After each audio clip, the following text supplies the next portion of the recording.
Morning, everyone.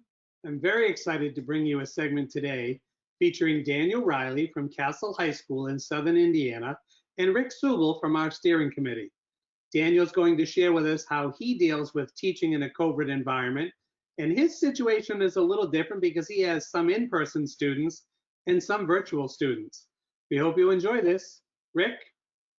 Thanks a lot, Dale. Daniel, I'm so lucky and grateful to have you on tonight to talk to us all just about your situation and how you're working through and maneuvering through these times with your performers. For starters, how are you? How is Team Castle? How are the members? How's the staff? How are you guys getting through it?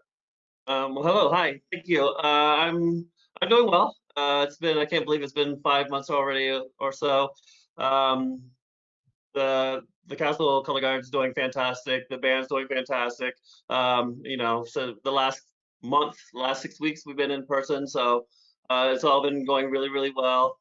A lot of help going on. Started school 2 weeks ago, and like I said earlier, we are doing a hybrid version where some kids are only going to do the virtual classes. But the good thing with us, we're actually able to, for them to have any extra activities, they can actually come in. So they're actually coming in for the guard class because we go straight into rehearsal. That's So awesome. I bet they're yeah, excited for that. yeah, So, well, so yeah, yeah, so at this point, you've probably run the gamut of how to plan through different scenarios, whether that's technology and virtual or some in person. right. And I've been lucky enough to see firsthand how much planning and detail you put into the lessons and the goals for the week and the day and the rehearsal. What are some of the biggest differences in this situation versus what we would deem a normal year in how much planning you have to put behind getting those goals accomplished, or even setting realistic goals for the time that you do have virtually or online? Yeah, it was a lot to just try to figure that out. The good thing is that we were using our platform, which was Facebook at the time, and slash the band app. So we were already doing a lot of video stuff, and then also kids doing things on there, also communicating that way. So we kind of like focused on also trying to use. We also use Zoom for the first time, and that's how we did most of our classes, anyways, over the summer. Um, so just trying to navigate through that, and also just figuring out the time and the schedule and how that was given to us, how we're going to break that down and what's going to be the most effective way. So for us, we did 4 months. I'm sorry, we did 4 weeks of actual band rehearsals or classes, and they had to do Monday through Thursday and they had to do 1 hour, but I was supposed to be teaching for 3 hours. So I was just trying to figure that out, how that would work with everyone. So we made it early in the morning. We made it from like 9 to 12, and kind of went through, and I decided to go through and just figure out what our goals were for the amount of time that we were having, and also kind of just ease our way into it.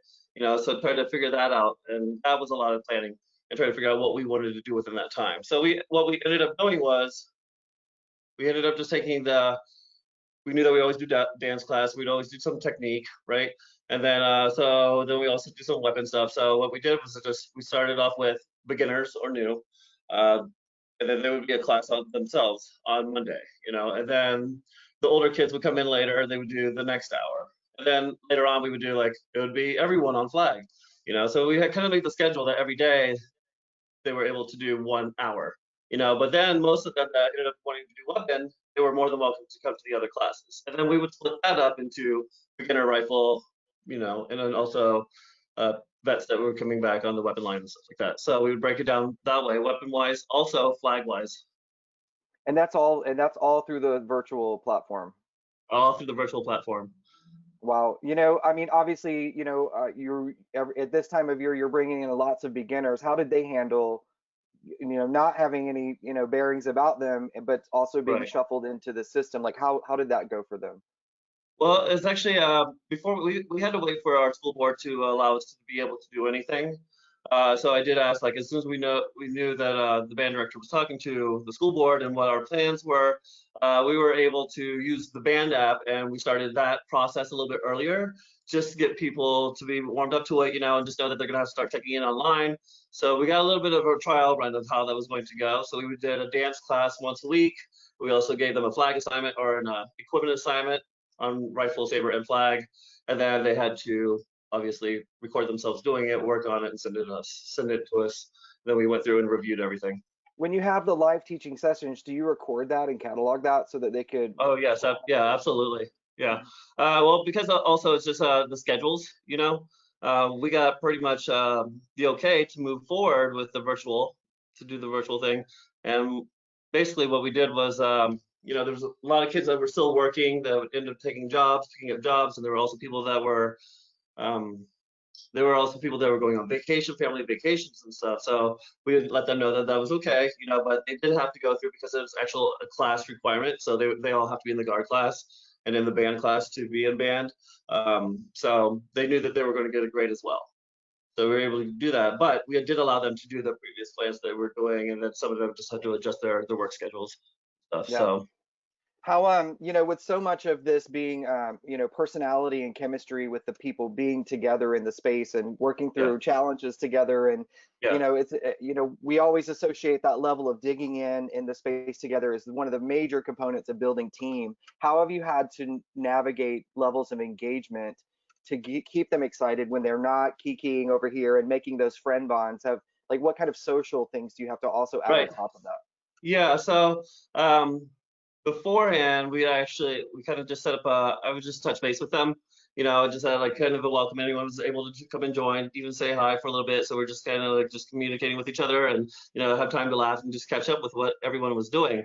And then after that, when we were get going again, when we decided to start doing the virtual stuff, we actually had a meeting and we just kind of did that whole thing. And then we just talked about like, this is going to be way different or whatever because of my experience beforehand. Because Vanguard, Santa Clara Vanguard, we actually did a virtual camp experience. So we did a whole 3-day thing. I was able to try some things on them and see what would work. But I do make time for them. I have them log on before, like 10, 15 minutes before. So number one, we can just take care of all like just any technical issues that we have. Also, just that's what they should always be doing anyways, is getting to rehearsal early enough. And then also just sit there and just chat with them. And just chat with them about their day, what's going on or whatever. Wake them up a little bit, have a little conversation with them, just get everything organized so that we can start right on time. And then within that time, we also took a little bit of time to pull it in and just talk to them a little bit more. That's As great. opposed to be just So you're straight at work. so you're building Right. that into the lesson. You're building that Yeah, social time right. into every lesson. Yeah.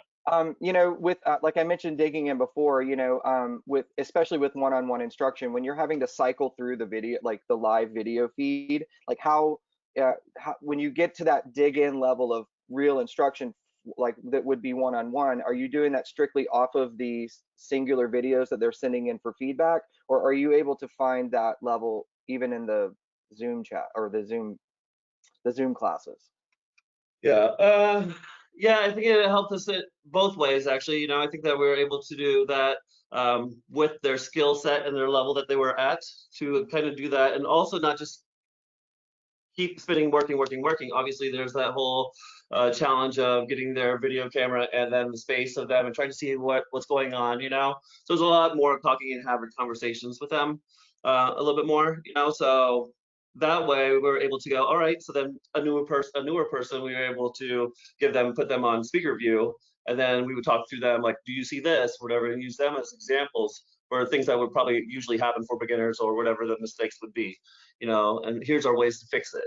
Yeah. Then we would go on to someone else. So it wasn't constantly spin, spin, spin, spin, spin. It was a lot of conversations, and Now, do you have someone kind of monitoring that from sort of a technical level, so that the instructors don't have to be burdened with the making a breakout room, or is there somebody kind of managing the Zoom function, I guess? yeah, actually that was probably my job pretty much, was getting everyone on and then just make sure that they were getting the information, make sure that their cameras were on and stuff like that, and making sure they were getting all the stuff that they needed to do. As we had, I was able to have 3 to 4 staff members on for all the classes, so we were able to share and look at different things. Dance person was looking at the body, and then someone else was looking at this, whatever, the hands, and then the person was actually demonstrating, the instructor was actually demonstrating doing the work or doing the technical stuff, and then we really bring them in and watch that and talk to them about it. So on the whole, like, versus an in-person normalcy versus now, like, do you still see that level of progression in their learning and their retention? How much off is it, I guess? Yeah, no, I think it was actually, I think it's going in with trying to figure out what you want to get out of it for those classes. So really taking the time and going, okay, so today what the focus are, with it, we had 1 hour per class, so it's like trying to get through 3 things. Well, usually your exercises would probably be anywhere from like 16 counts to whatever, but we just minimized everything and just really focus on the 1 or 2 skills within that, that we want to get out of an exercise. And then we would Mhm. come back to it the next week, whatever. So slowly just spoon feeding them a little bit of information and then adding on to it the next. So then this way they were really like drilling that home and getting as much information about it as possible. And then doing a couple reps. And then also we would also have help sessions afterwards if they wanted to come in and just check it out or whatever, or they could obviously some videos. Um, but it was actually the weird thing is just actually seeing it online and seeing them all spin together because the signal is different. You say, oh my goodness, like it hurts sometimes. So you just gotta Yeah. bear with it or whatever, and just really focus, and then just really be aware of their progress. So we did have Now, some kids. I don't know if we got sidetracked here a little bit, but we had the newer ones that were there that weren't able to keep up, and we would actually obviously use the breakout rooms, and I would jump over to that one side, and then I would also bring another student over there so they would feel comfortable, a little bit more comfortable, right? So it's like not just me in front of them for the first time. It's but someone close to their age and being able to just talk to them that way. well, and also too, like you mentioned, you scale it down to something that's accomplishable, so that gives them that feeling of success for that block or that rehearsal Right. or that hour. Yes. And Yeah. speaking of that, we're also transitioning out of our band camp times into juggling school and working it into these other facets of their life too. So I think most of us in the fall activity, we feel that panic of how much less time do we have per block. Yeah. Right. So I think that's where the ultimate planning comes into play. Hey, I wanted to just ask you a couple of, do you have any quick fire tips before we go? Just anything that you've learned from this experience of utilizing new technologies, how that's obviously helping now, but something that could carry over past this, to really sort of enrich how we teach. Yeah. Well, I mean, well, first of all, my biggest thing was actually just trying to figure out the technology part of it, just make sure you really understand whatever platform that you're using to have the class and run the class. Really make sure that you study that, try to use some tutorials, really do a practice run maybe, and try to check that out. I mean, I kind of did it as I was going along, whatever, kind of figured it out that way, but I would do more research on it. But what I also did was beforehand, like I said, we had this meeting. I also had, you want to make sure that for me, it actually worked out that we actually had classroom rules, just making sure that your camera was always on, you were always this, and then that you were present, you were showing up 15 minutes early beforehand, like when we say come to the camera, you're up, be ready to go and just be engaged and ask questions, and just try to make it more interactive as much as possible because it's really weird when you start teaching for the first time and it's just like silence. You're just talking to, just a screen and they're all on mute and you're just like, okay, so you give the thumbs up or the peace or yes, or whatever. So I try to do things where we try to do something silly or whatever just to just keep them thinking differently, or just to keep them engaged, say things like that. And then also just wrapping it up and talking about what they learned and what we were going through and what it was meant to, what was the goal for the week and or for that class, and then where we want to get to the end of the week. But I would also we also like you said earlier, you were asking me about the using the videos. I think that's very, very important too as well. We were doing the videos. We would give them 2 assignments for each class that they were in, or so basically it was like 2 main classes that they would have to do, and they would have to just work on it, send post the video, and then I would actually take the video that they send in, and then I would do a video of me giving them commentary, looking at videoing their video and giving them feedback live. Like, all right, here, look at this, and zoom in on their hands or the body positioning. Yeah, there's a really interesting app that I've been sharing with people. It's called Coach's Eye, and basically it's for sports training, but you can take the Oh, cool. performer and do the instructor side by side in a video. You can speed it up, slow it down, you can talk over it, you can draw arrows. I love that. Yeah. I found that as a useful tool too. So if anybody wants to check that out, that'd be awesome. Hey Daniel, I know it's different everywhere in the country.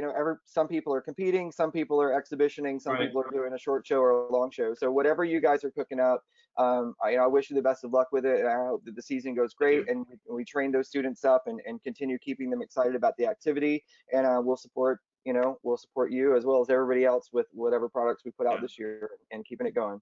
Right. Thanks so much. And share, everyone, share.